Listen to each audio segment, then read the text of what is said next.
Au nom du Père et du Fils et du Saint-Esprit, ainsi soit-il. Bien chers amis, mes bien chers frères, comme chaque année, en cette fête du Christ roi, nous avons la joie de conférer l'ordination du diaconat à quelques-uns de nos étudiants.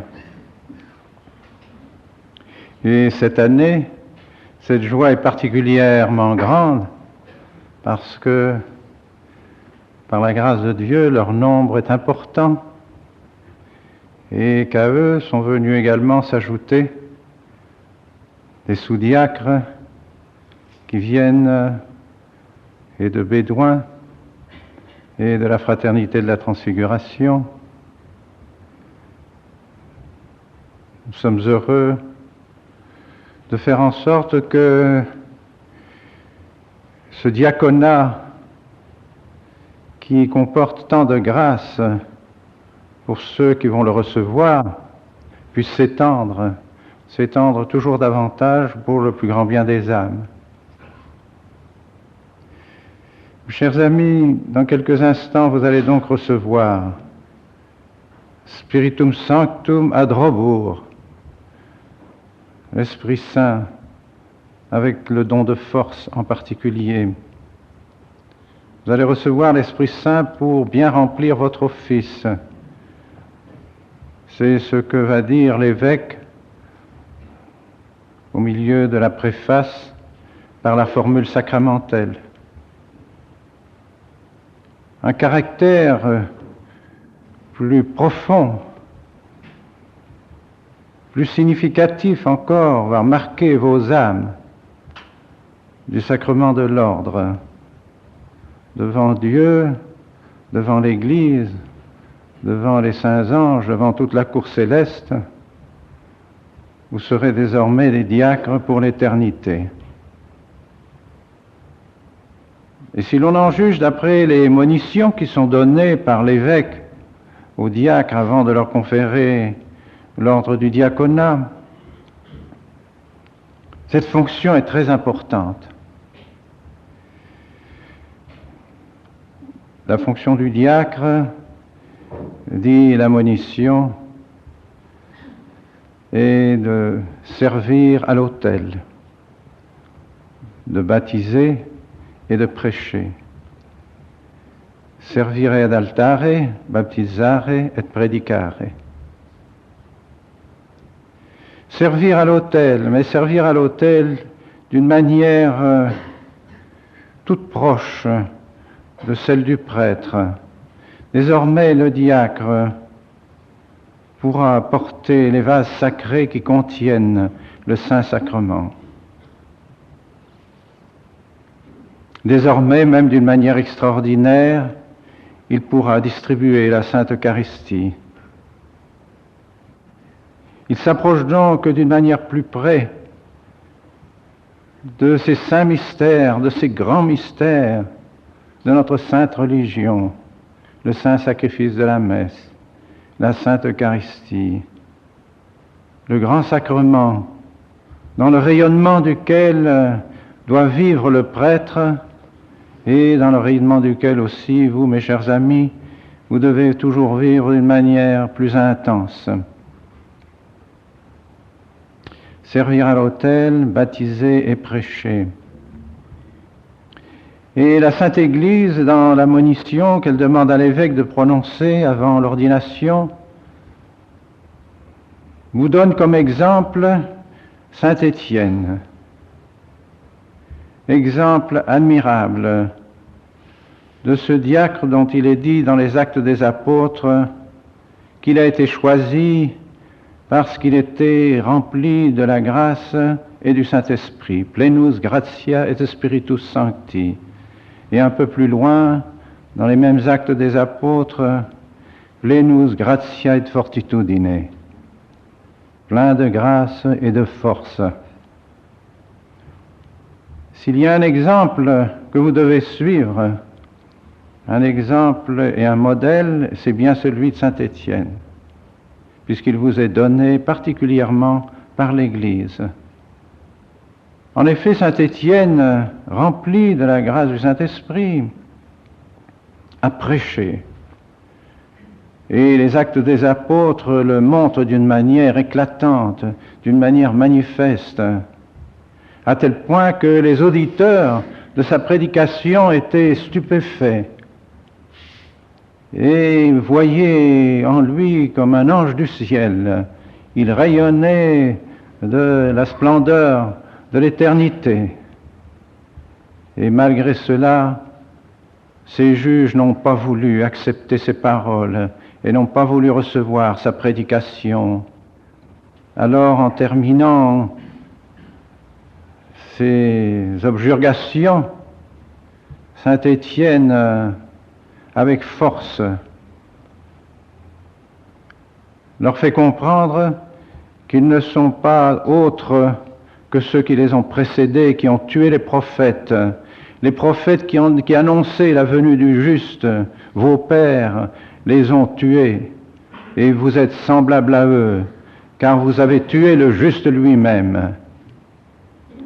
Et devant ces paroles, entendant ces paroles de saint Étienne, les Actes des Apôtres disent que leur rage était à son comble, et qu'ils grinçaient des dents, ce sont les termes mêmes de la Sainte Écriture, et qu'ils se précipitèrent sur saint Étienne pour le lapider. Entre-temps, avant qu'il ne l'emmène, saint Étienne a vu les cieux s'ouvrir, et la gloire de Dieu, et dans la gloire de Dieu, notre Seigneur Jésus-Christ, présent dans la gloire de Dieu. Et il leur dit, je vois les cieux ouverts, et je vois la gloire de Dieu, et Jésus à la droite du Père céleste.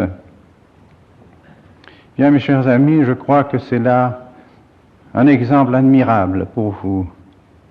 Aujourd'hui, en particulier, en la fête du Christ roi, vous devez avoir cette contemplation, cette vision, en quelque sorte, de la royauté de notre Seigneur Jésus-Christ, comme saint Étienne l'a vu dans le ciel, notre Seigneur présent dans le ciel, le roi du ciel. Roi du ciel, et non seulement roi du ciel, mais roi de la terre. Et c'est pourquoi saint Étienne ne craignait pas de parler avec force de la royauté de notre Seigneur Jésus-Christ et du devoir d'obéir à notre Seigneur Jésus-Christ, ce que refusaient les scribes et les pharisiens qui avaient tué notre Seigneur. Et c'est pourquoi ils le lapidèrent. Eh bien, vous aussi, vous allez bientôt, avec la grâce de Dieu, espérons-le, devenir prêtre et exercer d'une manière encore plus pleine votre fonction de diacre pendant votre sacerdoce. Mais déjà, avant de recevoir le sacerdoce, vous pourrez prêcher lorsque l'occasion s'en présentera, et vous devez vous y préparer. Dans cette prédication, vous prêcherez la royauté de notre Seigneur Jésus-Christ, car ce n'est pas autre chose que le prêtre a prêché. Vous prêcherez cette royauté d'abord par la prière, par l'exemple de la piété, par l'amour de l'autel, par l'amour du saint-sacrifice auquel vous êtes désormais attachés pour toujours.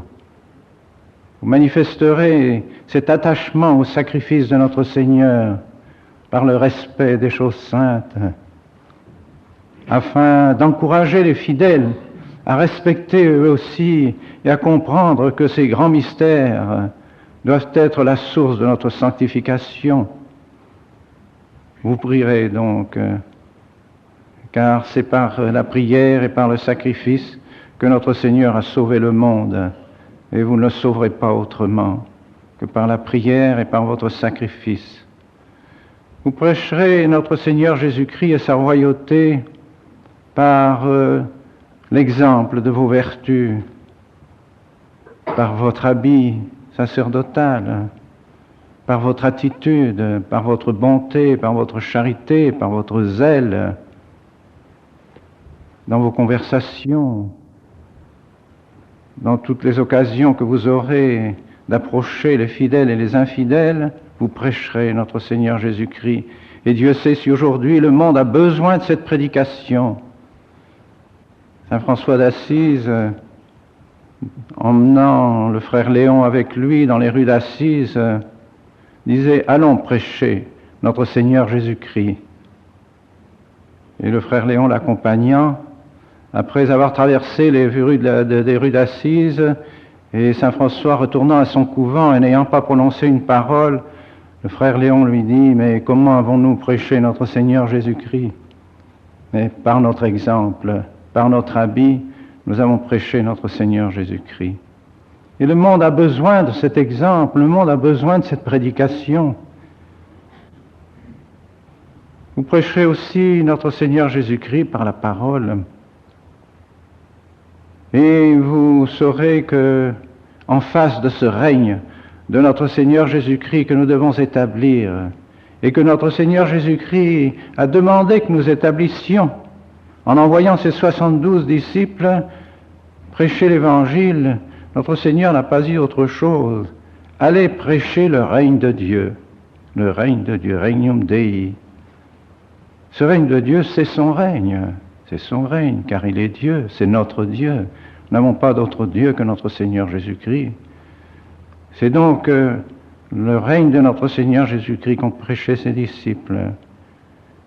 C'est le règne de Dieu aussi que notre Seigneur, pendant les 40 jours qui ont suivi la résurrection avant son ascension, c'est ce qu'il a prêché également, c'est ce que l'Évangile dit. Il entretint les apôtres du règne de Dieu. C'est donc le règne de Dieu qui préoccupait notre Seigneur, son propre règne en définitive. Alors, si notre Seigneur était préoccupé de ce règne, nous aussi, qui sommes ses disciples, nous devons être préoccupés toujours du règne de notre Seigneur Jésus-Christ. Règne de notre Seigneur Jésus-Christ sur nous-mêmes, règne de notre Seigneur Jésus-Christ sur les individus, sur les personnes, règne de notre Seigneur Jésus-Christ sur les familles, règne de notre Seigneur Jésus-Christ sur les sociétés. Mais vous n'oublierez pas qu'en face de ce règne de notre Seigneur, il y a le règne de Satan.